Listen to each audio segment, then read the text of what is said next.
everyone, and welcome to the fourth episode of Tehani. Today we have with us the amazingly talented Kavisha Ratnayaka, who is an avid tennis player and is also extremely talented in the musical background.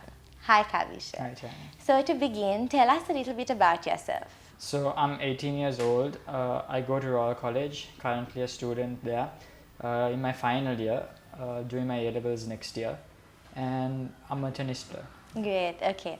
So tell me, how old were you when you started your tennis career and a little bit about your journey up to now? So I started when I was 5, but I used to watch my brother since I was about 4, seated on the bench every weekend with my mom. Yeah. And just my feet wouldn't even touch the ground, but his coach would come and at the end of practice would give me the racket and would play around with me. But I started when I was 5, and yeah, it's been interesting.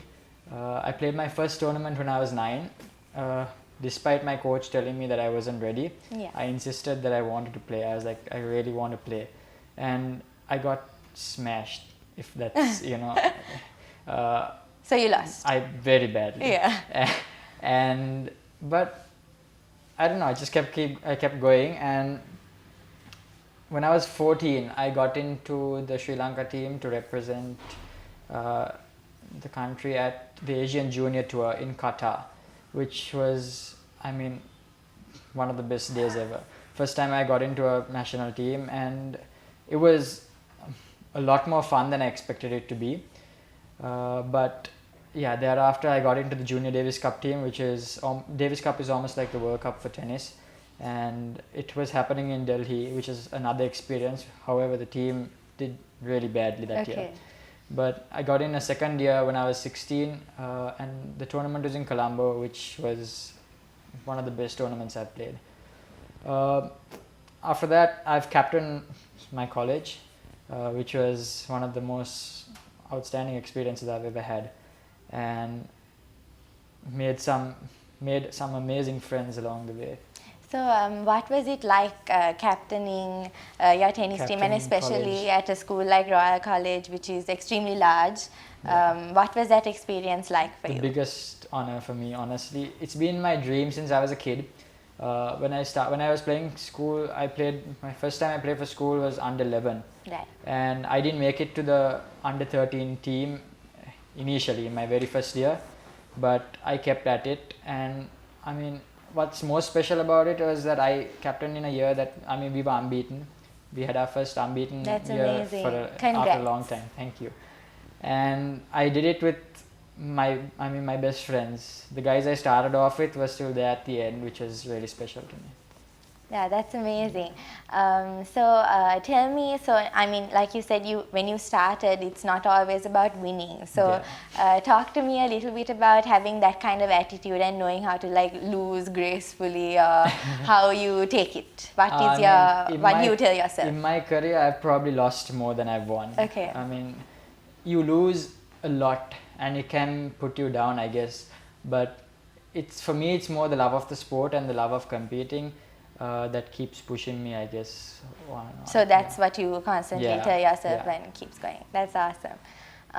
What have been some of so I know you said being captain was obviously the biggest honor, but what are some of the other what are some of the most rewarding moments of your life in terms of tennis, or whatever else you'd like to talk about? I still remember my mom taking me to watch Davis Cup and saying, one day you can represent too if you want. If you push yourself to, because I had the potential, and she believed that. Which I keep reminding myself every time I play a tournament or before I go on to a match.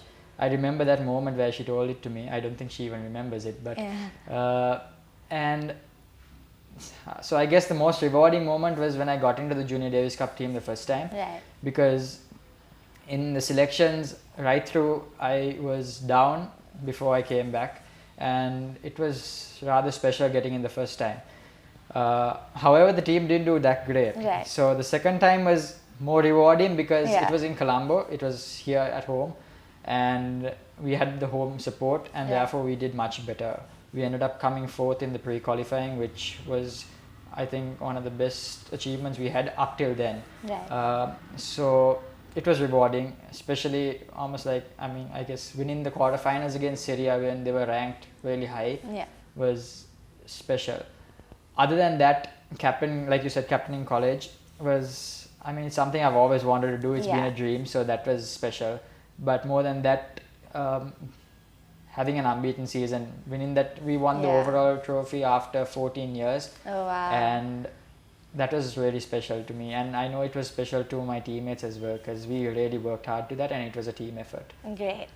So tell me a little bit about your experiences traveling abroad and playing tournaments abroad. How, like, were you nervous, or what was that entire experience like as a whole, if you could just say it in a few words? So I started traveling when I was about 14, and I initially used to travel with my mom. Okay. Initially, I mean, really honest here, it was just for the fun. Okay. Like, I had no focus on my tennis. I was on a holiday. Yeah. You know, I was going to some really nice places, and it was special.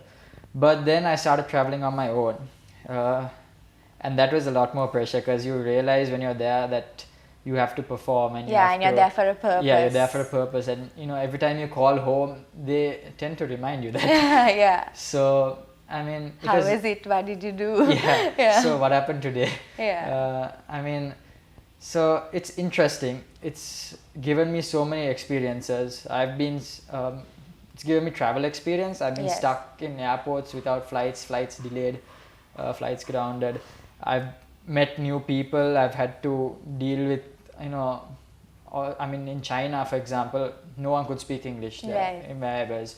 So I had to find a cab. I had to somehow get to the hotel. It was really tough, but they're all experiences. Yeah, and a learning experience. For sure. And even the matches, you play people that are really good, and you know, it pushes you a lot more. And there's always that, you know, push where, I mean, I play the World Tennis Tour, but it's still representing your nation. So, correct. Yeah, that's amazing, Kavisha.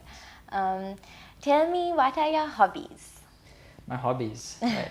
So I read on and off. Okay. I mean, I like to say I read, but music is my hobby. I play the piano. I used to play the violin. I still can play the violin, and I know a few chords on the guitar. So, yeah, you can say I play the guitar too. Okay. But I sing. I'm in the choir at school, but mainly piano is my instrument. I really enjoy it, yeah. Right. So now you're in the Royal College Choir, which is like an amazing choir. So how has that been, and have you done anything out of the ordinary with that choir?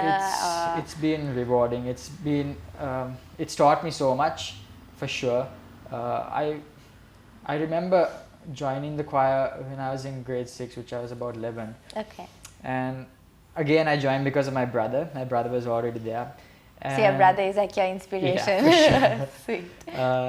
I think everything I've gotten into was following my brother, for sure. Yeah. And it's been interesting. I love singing, so I mean, I try to sing, but I enjoy it. We went to the World Choir Games in South Africa in 2018. That's amazing. Yeah, that was, I mean, one of the best experiences I've had. I've been exposed to a lot of music because my grandmother is a music teacher, and my mom is very invested in music as well. So, but South Africa was a different experience. South Africa was, you were, for example, the World Choir Games village. You just walk in there and there's just different types of music all around you. There's people from Europe, there's people from Africa, Asia, and it's unbelievable. The music, the vibe that you get there is just great. It was amazing. That's amazing.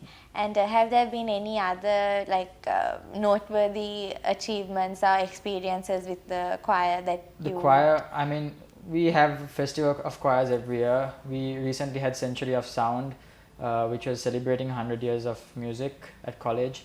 And we do compete in the All Island competitions every year, which, I mean, it's all a great experience, but more than that, it's singing with your friends, right? And we have fun. We have the best trainer, and it's all just, it's a lot of fun. That's great. That's great. So, talking about new experiences and doing something out of the ordinary, what was it like being? What is it like being the brand ambassador, and what was your first experience of modeling like? Being the brand ambassador for those sports it's awesome. I would say. I mean, it's amazing. Modeling, I'm a very self-conscious person, as you can probably see. So it was scary, definitely very scary. My first shoot was at the One Golf Face Mall, and it was at the Nike store. And we were doing this shoot outside the store, and everybody was walking past and they were just looking at you, and you're like, you're supposed to not. I was not supposed to smile for the camera, but it's scary, but then at the same time it's exciting. And you ease into it after a while. I mean, I guess the shoot that I had on the tennis court was where I was most relaxed, because that's where I am most relaxed. Yeah. And so it was just me in my element. So yeah, it's been just exciting, I would say. Yeah, exciting. Yeah, and a new experience altogether, Definitely, right? Yeah. And I think the most important part about doing new things is that it has to be scary at first. Yeah. And that's when you really appreciate doing it Definitely. or being called for it and or whatever. then you enjoy it after a while. It just becomes really and then fun. you might even be really good at it. Maybe. Yeah, that's great. Finally, what would you like to say to young individuals who are striving to achieve their goals? I mean, being a teenager and being so young, you've already achieved so much. So what advice do you have for people who are striving to achieve their goals? I guess whatever you want to do, I suppose you just want to have fun. Make sure you're having fun, because if you're not having fun, then after a while you're just doing it for the sake of doing it, which isn't good, and you don't have that drive after a while. So mainly to have fun, to surround yourself with the correct support, which is very important. For example, for me, I have my parents, which is my biggest support structure. Yeah. And surround yourself with your best friends. I'm lucky I have that. And they support me. They know that, I mean, for example, I'm not always in the country, or I'm not always available because I'm training. But they know that, and they support that, and they still, they just push me to do better in everything. And so just do what you love, and you will do well. Thank you. Thank you so much for being here. Thank you for having me. Thank you so much for being here, everyone. We hope you join us on our next episode of Tell Tehani, where we will be talking to more inspiring young individuals. Have a great week, guys.